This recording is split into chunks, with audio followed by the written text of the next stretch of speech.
Salam alaikum wa rahmatullah, salut les tous. Aujourd'hui, on participe dans ce séminaire, First International Conference on Sustainable Energy and Advanced Materials.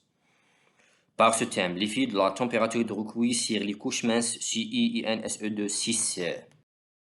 Notre présentation est constituée à introduction, procédé expérimental et résultat, conclusion. On commence par l'introduction. Depuis la révolution industrielle du XVIIIe siècle, la consommation mondiale d'énergie est augmentée jour à jour. À l'heure actuelle, la plupart de la production mondiale d'énergie est essentiellement basée sur des combustibles fossiles, pétrole, gaz naturel, carbone, uranium. Mais leur disponibilité limitée et les enjeux environnementaux forcent l'humanité à chercher des sources d'énergie nouvelles et durables dans le temps pour assurer l'approvisionnement futur en énergie. Les chercheurs ont pu développer une forme d'énergie nouvelle dite énergie renouvelable, comme l'énergie éolienne, énergie photovoltaïque. L'énergie photovoltaïque. Le cœur des phénomènes photovoltaïques il provient de la conversion des rayonnements du soleil en énergie électrique. Cette conversion est effectuée par l'intermédiaire des composants électroniques à base des matériaux semi-conducteurs des cellules solaires et des cellules photovoltaïques. Les technologies des cellules solaires. Il y a beaucoup de technologies des cellules solaires comme le silicium cristalline et amorphe, cellules à couche mince, binaires comme CdTe, CdS, ternaires comme Ci, Ti, SE2 et Ci et N, SE2 qui en présentent dans ce travail. Les différents composants d'une cellule à base de couche mince. La cellule solaire est constituée à contact supérieur ohmique en nickel aluminium, couche d'oxyde transparent conducteur ZNO, couche tampon CdS type N, couche absorbante CiINSE2 type P, contact inférieur en molybdène, substrat en verre. Procédé expérimental et résultat. On a utilisé la technique d'électrodéposition. Son principe repose sur la réduction des cations métalliques M plus Z présents dans la solution électrolytique. Notre couche mince ont été déposées sur des substrats de verre. Après ça, traité sous vide à différentes températures de recouvert, de 100 jusqu'à 400 degrés Celsius. Notre solution aqueuse contenant 10 mmol de chlorure de cuivre CiCl2, 40 mmol de chlorure d'indium InCl3 et 20 mmol de dioxyde de sélénium SeO2 du solvant sur l'eau distillée par la méthode d'électrodéposition à une tension de moins 7 volts pendant 15 minutes. Après le recouvert, les films sont caractérisés par la diffraction des rayons X et la spectrométrie ultraviolet visible et l'effet d'or. Voilà notre schéma. Notre solution des solvants chlorure de cuivre, chlorure d'indium et dioxyde de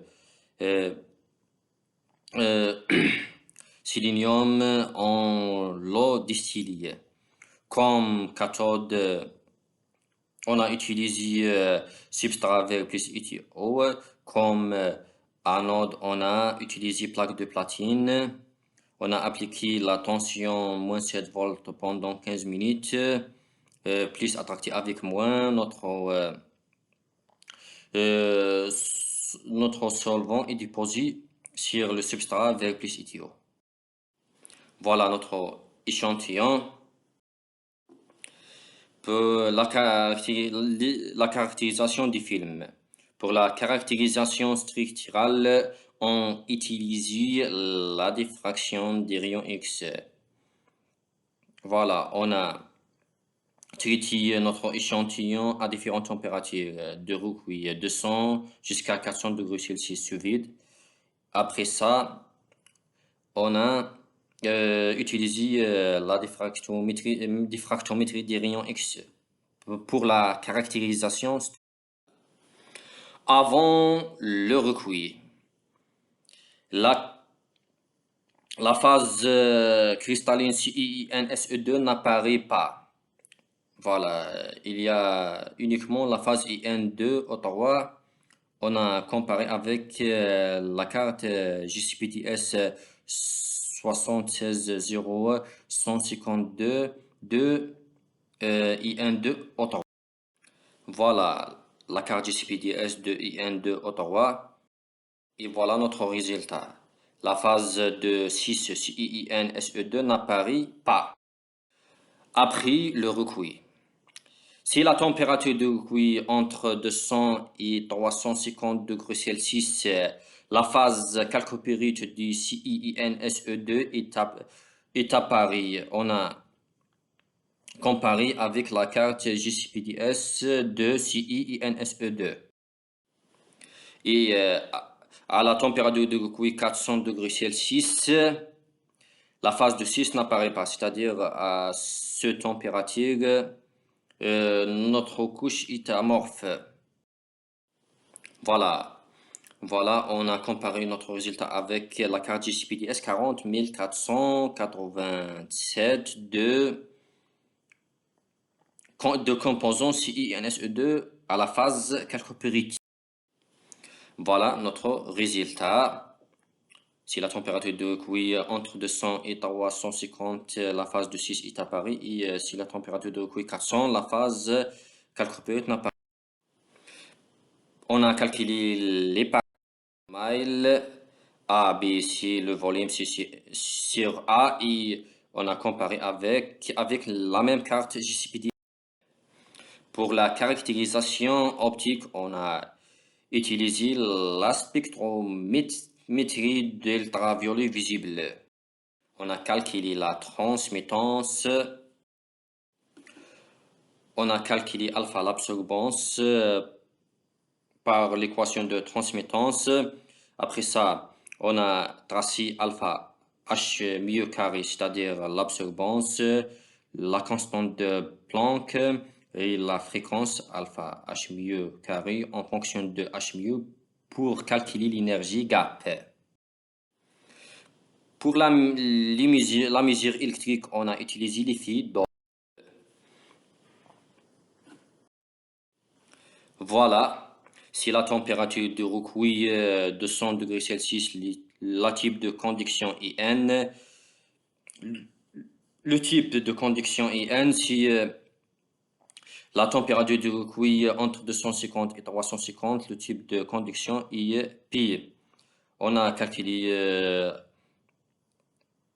NE, les porteurs de charge d'électrons et de positives, les porteurs de charge positive NP, la résistivité ρ et la mobility μ.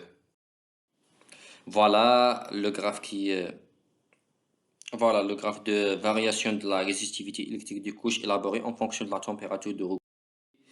Et voilà le graphe pour la variation de la densité des porteurs de charge, les tout, et de la mobilité en fonction de la température de recueil.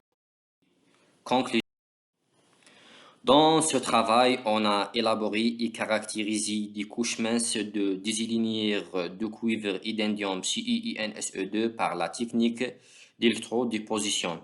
Les échantillons ont été déposés sur substrat vert plus éthio à une tension de moins 7 volts et traités sous vide pendant 30 minutes à différentes températures de recueil, de 100 jusqu'à 400 degrés Celsius avant le recueil. Tous les films ont été amorphes. Après le recueil, notre couche mince ont été cristallisées sous forme calcopyrite, sauf pour la couche recueillie à 400 degrés Celsius. Pour la spectroscopie ultraviolet visible, on a obtenu énergie gap entre 0,97 et 1,03 électron-volts.